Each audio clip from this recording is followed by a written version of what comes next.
بسم اللہ الرحمن الرحیم۔ السلام علیکم۔ اسرائیل اور فلسطین کے درمیان تنازع اب بہت ہی شدت اختیار کر گیا ہے۔ اسرائیل نے فلسطین کے ساتھ غیر اعلانیہ جنگ کا اعلان کر دیا ہے۔ اسرائیل کی غزہ پر پیر کی صبح بھاری بمباری، ہسپتالوں تک جاتی تمام سڑکیں تباہ ہو گئیں۔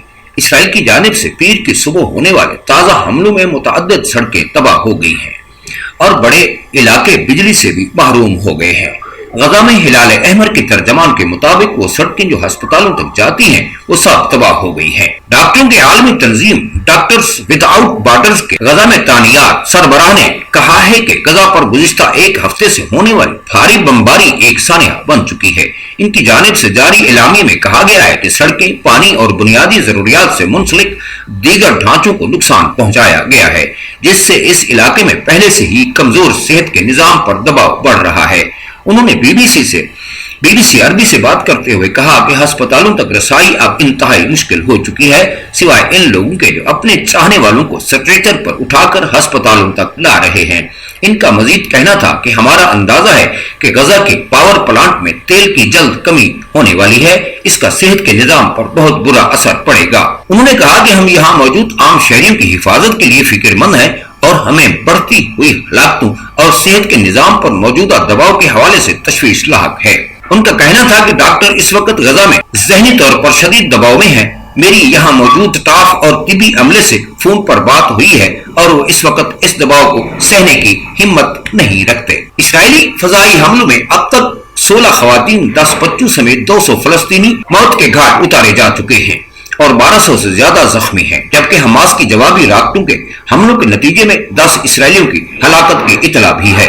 اسرائیل اور فلسطینیوں کے درمیان تقریباً 10 دنوں سے یہ پرتشدد تنازع جاری ہے۔ شیخ جراح کے علاقے میں فلسطینیوں کو ان علاقوں سے بے دخل کرنے کی دھمکیاں خدشات حالیہ کشیدگی کی ایک بڑی وجہ ہیں۔ یہ قدیم شہر کی دیواروں سے باہر ایک فلسطینی محلہ ہے جس کی زمین اور گھروں کی ملکیت پر یہودی آباد کاروں نے علاقوں میں عدالتوں میں مقدمات کر رکھے ہیں۔ گزشتہ جمعے کو مسجد الاقصی میں اسرائیلی پولیس اور فلسطینی مناظر کے درمیان جھڑپوں کا آغاز ہوا۔ ان جھڑپوں میں 53 فلسطینی زخمی ہوئے تھے۔ اسرائیل نے تل ابیب کے قریبی شہر لد میں نسلی فسادات کے بعد ہنگامی حالات نافذ کر دی ہے۔ 1966 کے بعد یعنی 1966 کے بعد سے یہ پہلی مرتبہ اسرائیلی حکومت نے فلسطینی برادری کے خلاف ہنگامی حالات کا نفاذ کیا ہے۔ حالیہ کشیدگی میں اسرائیلی فوج کا دعویٰ ہے کہ حماس نے 1500 راکٹ اسرائیل کی جانب داغے ہیں، تاہم ان میں سے زیادہ تر اسرائیلی دفاعی نظام آئرن ڈوم نے فضا میں ہی تباہ کر دیے۔ اقوام متحدہ نے اس صورتحال سے نمٹنے کے لیے سلامتی کونسل کا اجلاس اتوار کو طلب کیا تھا اور عالمی ادارے کے سیکریٹری جنرل نے فوری طور پر پرتشدد واقعات روکنے کی ضرورت پر زور دیا ہے۔ دنیا بھر میں اسرائیلی حملوں کے خلاف مظاہروں کا سلسلہ جاری ہے۔ ناظرین کے ساتھ بتاتا چلوں کہ تقریباً پورے یورپ میں امریکہ سمیت برطانیہ، یورپ، فرانس، جرمنی، تمام یورپی ممالک میں، اسلامی ممالک میں بھی اسرائیل کے خلاف احتجاج جاری ہے۔ اسرائیل اور فلسطینیوں کے درمیان بگڑتی ہوئی صورتحال ان عرب حکومتوں کے لیے خاص شرمندگی کا باعث بن رہی ہے، جو حال ہی میں اسرائیل سے اپنے تعلقات کو معمول پر لائی ہیں۔ ایسا ہونا ہی تھا کیونکہ اسرائیل کے ساتھ کیے جانے والے وہ ابراہیم معاہدے جنہیں متحدہ عرب امارات، بحرین، مراکش اور سوڈان نے بڑے ڈھول ڈھمکے کے ساتھ طے کیا تھا، انہیں ایک نہ ایک دن زمینی حالات و واقعات کا اسیر ہونا ہی تھا۔ اب جبکہ یہ زمینی صورتحال بگڑتے بگڑتے ایک مہلک لڑائی کی شکل اختیار کر چکی ہے، عرب ریاستوں اور اسرائیل کے درمیان بڑھتی ہوئی گرم جوشی کو کھلے عام اظہار کو بھی لگام ڈال دی گئی ہے۔ انتظامیہ کے آخری مہینوں میں ابراہیمی معاہدوں کے نام کے تحت متحدہ عرب امارات اور بحرین کے اسرائیل کے ساتھ تعلقات کو معمول پر لانے کے جن منصوبوں کو بڑے تمراق سے حتمی شکل دی گئی تھی، اس کے نتیجے میں ہم نے دیکھا کہ کئی عرب ممالک نے نہ صرف اسرائیل سے اپنے تعلقات کو باقاعدہ تسلیم کرنا شروع کر دیا تھا، بلکہ سیکورٹی اور انٹیلیجنس سمیت بہت سے دوسرے شعبوں میں اسرائیل کے ساتھ باہمی تعاون کے ایسے منصوبوں کو عملی شکل دینا شروع کر دی تھی جن کی مثال ماضی میں نہیں ملتی۔ واشنگٹن میں ان معاہدوں پر دستخط کرنے کے چند ہی ہفتوں میں اسرائیل کی خفیہ ایجنسی موساد کے سربراہ کو خلیجی ریاستوں میں جس طرح ایک بہت بڑی شخصیت کے طور پر خوش آمدید کہا گیا، صرف 1 برس پہلے تک کوئی اس کے بارے میں سوچ بھی نہیں سکتا تھا۔ اور آج صورتحال یہ ہے کہ ان معاہدوں پر دستخط کرنے والے ممالک، خاص طور پر متحدہ عرب امارات اور بحرین، خود کو ایک نہایت ہی مشکل مقام پر کھڑا پاتے ہیں۔ کچھ عرصہ پہلے وہ اپنے عوام کو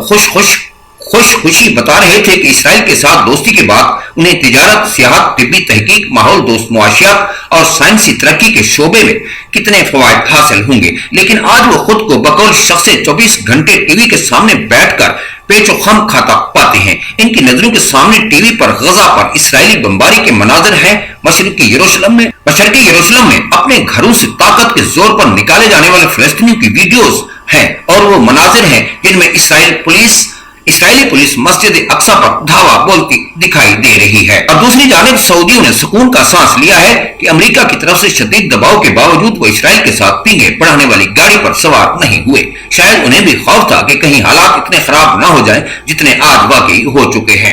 اسلام میں مکہ اور مدینہ کے بعد مقدس ترین سمجھا جانے والا شہر بیت القدس یا یروشلم دنیا بھر کے مسلمانوں اور عربوں کے دل میں ایک خاص مقام رکھتا ہے۔ اس لیے مسجد اقصی میں ہونے والے حالیہ واقعات نے نہ صرف سعودیہ کو بلکہ خطے کے دوسرے لوگوں کو دبتے ہوئے رگ کو چھیڑ دیا ہے۔ دنیا کے کئی ممالک کی طرح بحرین کی حکومت نے اس ہفتے ایک بیان میں فلسطینی مقاصد کے لیے اپنی حمایت کا اعادہ کیا ہے۔ لندن کے تھنک ٹینک نے رائل یونائٹڈ سروسز انسٹیٹیوٹ سے منسلک مائیکل بتاتے ہیں کہ عربوں کا یہ دعویٰ کھوکھلا ثابت ہو گیا ہے کہ ابراہیمی معاہدوں کے بعد متحدہ عرب امارات جیسے ریاستیں اسرائیل پر دباؤ ڈال سکیں گی کہ وہ فلسطینی خواہشات کا لحاظ کرے، لیکن اب حالات یہاں تک پہنچ چکے ہیں کہ صدر بائیڈن کی اس درخواست کی بھی سنوائی نہیں دکھائی دے رہی کہ اسرائیل اپنے تابڑتوڑ حملوں میں کمی کرے۔ اکثر خلیجی ریاستوں کو ایران کے حمایت یافتہ عسکریت پسند گروہ حماس سے کچھ زیادہ لگاؤ نہیں ہے، جو اب تک اپنے اہداف میں تمیز کیے بغیر اسرائیلی قصبوں پر 1000 سے زیادہ راکٹ اور میزائل داغ چکا ہے۔ لیکن خلیجی ممالک کے عرب عوام کی ہمدردیاں فلسطینیوں کے ساتھ ہیں، اور کئی اشروں کی سرد مہری کے بعد اگر وہ اسرائیل کے ساتھ نئی دوستی کو بادل نخواستہ قبول کرنے کو تیار ہو گئے تھے، تو حالیہ واقعات نے اسرائیل کے حوالے سے ان کے شکوک کو بھی مزید گہرا کر دیا ہے۔ ابھی تک ان ممالک کے سرکاری ذرائع ابلاغ پر اس لڑائی کی خبریں جس انداز سے پیش کی جا رہی ہیں وہ اس طرح مکمل یک طرفہ نہیں ہے جیسا کہ ماضی میں اسرائیل اور عربوں کے درمیان جھڑپوں کے دنوں میں ہوا کرتا تھا۔ مثلاً سعودی عرب کے العربیہ ٹی وی پر دکھائی جانے والی ویڈیوز میں غزہ پر اسرائیلی فضائی حملے شہ سرخیوں میں دکھائے جا رہے ہیں، لیکن اس کے ساتھ ساتھ ایسی فوٹیج بھی دکھائی جا رہی ہے جس میں اسرائیلی قصبوں میں حماس کی طرف سے داغے جانے والے راکٹوں کے خوف سے عام لوگ پناہ کی تلاش میں بھاگ رہے ہیں اور سیرن بج رہے ہیں۔ متحدہ عرب امارات میں قائم سکائی نیوز عربیہ پر بھی اگرچہ غزہ کی صورتحال دکھائی جا رہی ہے، لیکن اسرائیلی حکام کے بیان بھی دکھائے جا رہے ہیں جن میں حکام کہہ رہے ہیں کہ ان کا اصل نشانہ حماس کے سینئر کمانڈرز ہیں۔ دوسری جانب قطر، جو اردن اور مصر کی طرح اس لڑائی کو ختم کرانے میں ثالثی کا خواہاں ہے اور اس کے حماس کے ساتھ قریبی تعلقات بھی ہیں، اس کے ہاں یہ چیزیں ٹی وی پر جاری خبروں میں بھی دکھائی دے رہی ہیں۔ جو عرب ریاستیں اسرائیل کے ساتھ اپنے تعلقات کو معمول پر لے آئی ہیں وہ یہ جانتی ہیں کہ ان کی اس نئی دوستی سے انہیں بہت کچھ ملے گا، خاص طور پر جدید ترین ٹیکنالوجی کے شعبے میں ترقی، لیکن ان ممالک کو ان فوائد کی قیمت اپنے ہاں بد امنی کی صورت میں چکانا پڑ سکتی ہے، جو کہ گھاٹے کا سودا ہے، چاہے حماس اسرائیل کو کتنا بھی طیش کیوں نہ دلائے۔ فی الحال یہ ممالک نہیں چاہیں گے کہ وہ ایک ایسی ریاست کے ساتھ کھڑے نظر آئیں جو فلسطینیوں کو ہلاک کر رہے ہیں۔ اسی کے ساتھ ہی اگلی خبروں تک کے لیے قمر عباس محمدی کو اجازت دیجیے۔ اللہ حافظ۔ پاکستان زندہ باد۔